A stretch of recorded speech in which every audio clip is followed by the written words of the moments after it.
Panaginip lang ba nung ika'y nakilala? Katabi sa klase, chika. Gustong gusto ko sa kanya yung sobrang supportive siya, sobrang bait at maintindihin. No? Minsan, naano niya ako mahigpit siya, hindi niya ako masyado pinapayagan sa ilang bagay, pero naiintindihan ko naman kasi para sa akin naman yun. Isa't isa, magkahawak ang mga kamay, magkasabay sa lakad ng buhay. Ang araw at ang buwan na ang nagsasabing ako'y sa'yo lamang. At ikaw ay Si Kent, seryosong tao. Sobrang hardworking niyang tao. That's why nagustuhan ko talaga siya. Sobrang sipag, sobrang seryoso. Parang panaginip lang ba?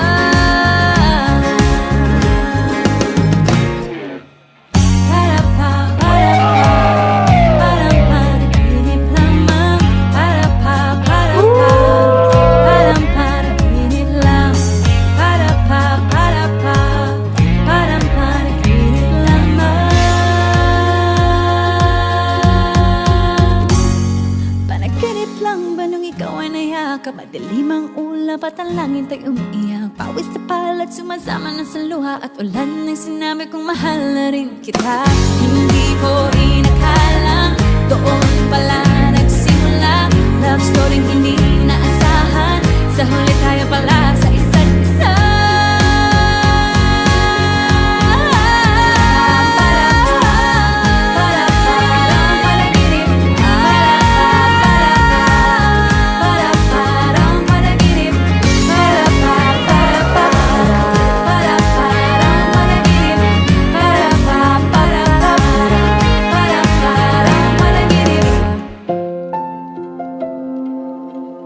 Mami, hindi ko akalain na ang simpleng hi sa messenger ay magiging simula ng pinakamahalagang hello sa buhay ko. Tahimik ka, mahiyain ka, pero sa bawat reply mo may bigat, may lambing, may something na hindi ko alam bakit lagi ko hinihintay ang bawat reply mo. Ang itinalaga makasama. Actually, no COVID. Online siya. Tapos parang ilang months din kami magkausap. Then, pumunta siya sa bahay. Siya lang yung kauna-unang pumunta sa bahay.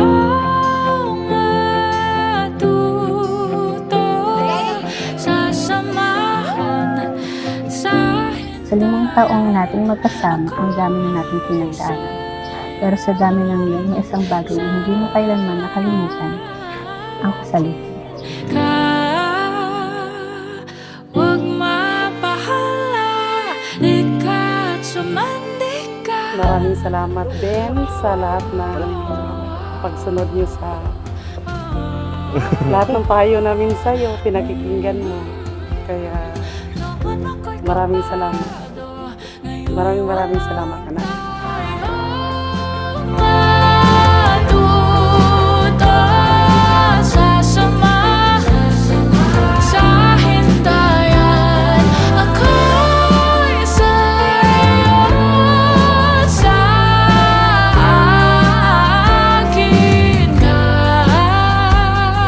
Dito na tayo, may kakasal na tayo. Lahat ng pinagdaanan natin, lahat ng... Ito na, ikakasal na tayo. Kumbaga, magtatali na tayo, talagang tayo na talaga habang buhay. Naniniwala ko na sa hirap at sa ginawa, lagi mo akong kasamahan, tutulungan sa mga desisyon sa buhay, at mananatili sa buhay ko.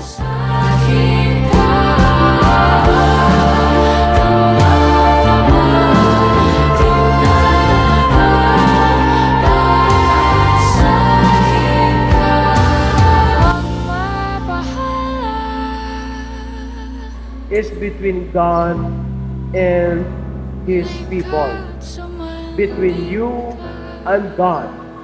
Ibig sabihin, tatlo talaga kayo sa kasalang ito. It is the love of God that binds the two of you in order for this marriage to be a sacrament. sobrang blessed ako. Simulan dumating sa akin si Nicole, parang nag-iba. Ang dami nagbago sa akin na dati yung mga maling bagay na nagagawa ko na maling, kumbaga, yung madami akong desisyon sa buhay ko na naging tama dahil sa kanya. Daddy, today in the presence of God, our family, and friends, I choose to love you not just for this moment, but for all the days to come. Aking pulong kung bakit sa tulad ko'y Pipiliin kita araw-araw, kahit masungit ka minsan, kahit matigas ang ulo mo, kahit paulit-ulit natin dadaanan ng hirap. Dahil mami, ang gusto kong buhay ay yung kasama ka, sa hirap, sa ginhawa, sa tahimik na gabi, sa maingay na umaga ng anak natin soon. What God has joined together, let no one put a separation. Hindi pwedeng hiwalayan ni Kent Lawrence si Daniela Nicole in whatever reason, sapagkat ang kasalang ito ay indissoluble. Kamatayan lamang ang pwedeng maghiwalay sa inyong dalawa. At ngayon, sa harap ng lahat, hindi ako mangangako ng perfectong relasyon kasi alam kong walang ganun. Pero nangangako ako ng totoo. Nangangako ako na kahit madilim ang araw, ikaw pa rin ang pupuntahan ko.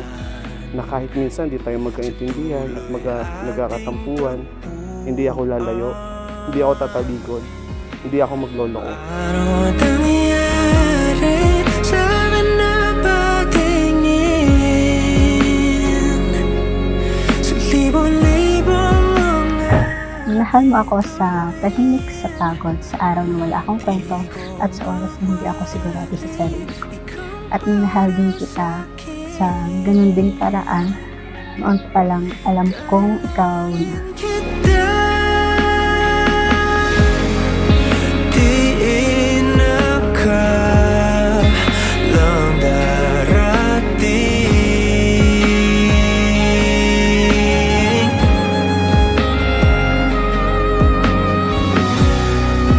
Di ka na kun wakon warin akin. Kaya ngayon, Daddy, pinapangako ko na mamahalin din kita sa ganun ding paraan, hindi grand pero totoo.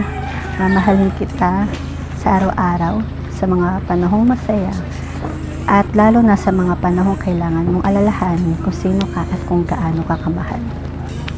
Bubuo tayo ng tahanan hindi lang ng pader at bubong, kundi ng respeto, pag-unawa at punong-puno ng pagmamahal na kahit ilang bagyo ang dumaan, mananatiling buo. Ikaw ang tahanan at sa'yo lang ako uuwi habang buhay namin.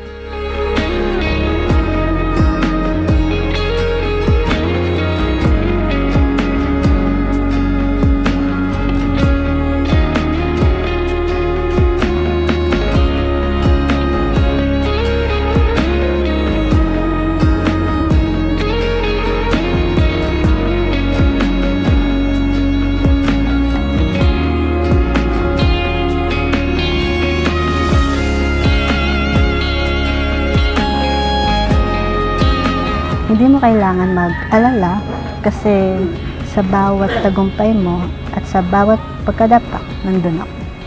Sa mga araw na may Jollibee at sa mga araw na wala. Simula ngayon, ako na ang tahanan mo sa gulo, sa tahimik at sa lahat ng season ng buhay natin.